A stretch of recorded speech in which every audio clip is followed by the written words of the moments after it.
चाहिँ हाम्रो सम्पूर्ण सामान पाइन्छ, जस्तै बेड, दराज, डाइनिङ टेबलदेखि लिएर अब जस्तै कस्टमर अब सबै फिक्स रेडिमेड नै त लानुहुन्न नि त नि। अब कतिपयले अब आफ्नो डिजाइन इच्छा अनुसारले बनाउनु हुन्छ नि त नि। हो कस्टमरहरूको डिजाइन अनुसारले अब के डिजाइन छ, उहाँहरूको के माग छ, त्यो अनुसारले सम्पूर्ण हामीले बनाउने छौँ फर्निचरको चाहिँ। अब फर्निचर पसलहरू कार्यालयहरू त धेरै छन् नि त होइन। अब काइरा ग्रुपमै आएर चाहिँ तपाईँकोमा आएर फर्निचर किन किन्ने त नि कस्टमरले, त्यो पनि भनिदिनुहोस्, के छ विशेषता हजुरहरूको?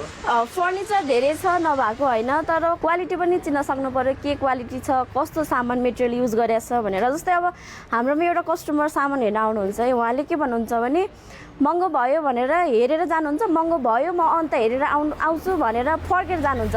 तर त्यो कस्टमर अन्त हेरेर अनि मलाई चित्त बुझेन, म यहीँबाट लिएर जान्छु भनेर आउनुको कारण चाहिँ के हो, किनभने हाम्रोमा क्वालिटी छ। क्वालिटी हेरेर हाम्रोमा हजुरलाई 20 वर्ष 25 वर्षको हामीले के भन्छ अरे त्यो वारेन्टी दिन्छौँ। हाम्रोमा काठ राम्रो हुन्छ, प्लाई राम्रो हुन्छ। त्यही भएर चाहिँ फर्निचरको सामान लिँदाखेरि काइरा ग्रुपलाई नै सम्झिनु होला भनेर भन्छौँ हामी।